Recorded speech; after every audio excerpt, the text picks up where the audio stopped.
Grace and peace. This is Brian. It's my honor and privilege to do a morning devotion with you today. So today we're going to talk about fulfilling God's will in our lives in this season. And two things that we're faced with every day is faith and fear. So a couple of acrostics that the Holy Spirit has given me over the years. Hope you can see this really well. For faith, first step, active invitation to trust Him. And then the opposite of that is fear, false expectations appearing real. Something might have happened in our past that we had no control over, but then something presents itself currently, and our knee-jerk reaction is to act like it's happening now. And so faith, a couple of things to think about. We talked about this the last time in Proverbs 3, 5, and 6. Trust in the Lord with all your heart. Lean not on your own understanding. In all your ways acknowledge Him, and He will make your path straight. And then, of course, the best definition of faith is in Hebrews 11:1, in my opinion. Faith is the substance of things hoped for, the evidence of things not seen. And we also know further down in verse 6 of that chapter, that's Hebrews 11:6, and without faith it is impossible to please God, because anyone who comes to Him must believe that He exists and that He rewards those who earnestly seek Him. Now, again, if it was a coin, the opposite side of that coin is fear.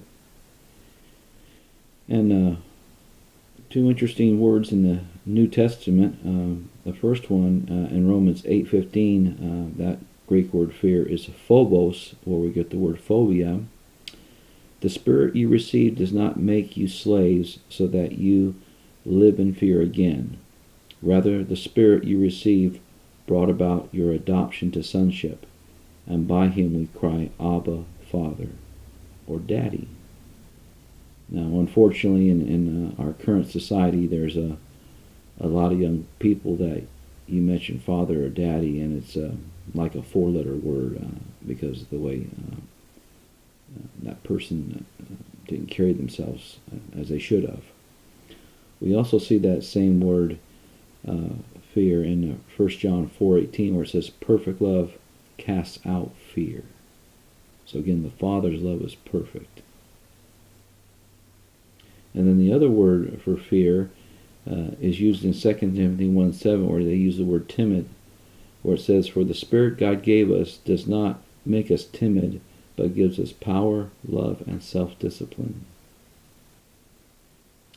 And sometimes in overcoming our fears, to walk more in faith, we need Jesus with flesh on. We need a brother or two or a sister or two to come alongside of us, to pick up the phone and say, hey, can you meet with me? Can you pray with me? Can we have coffee together?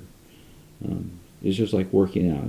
You tend to work out better and work out more consistent if you have a partner. And more so in our faith.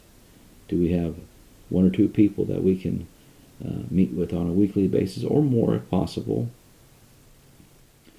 And here's something else to think about fulfilling God's will in our life. It's a little formula. Courage, which again, faith versus fear, plus commitment, which is going to be, it's going to take sacrifice, plus consistent, what are my habits, what are your habits, equals dreams. Fulfilling God's will in this season of life. So again, courage, plus commitment, plus consistent, equals dreams. Fulfilling God's will in this season of life.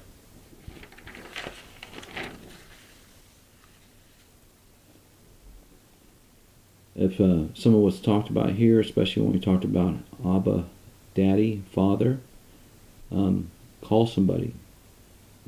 Get help if you need to help walk through this. Because we all need help. We all need each other. Anyway, grace and peace to you from God the Father and the Lord Jesus Christ. That's Philippians 1:7. Have a great day.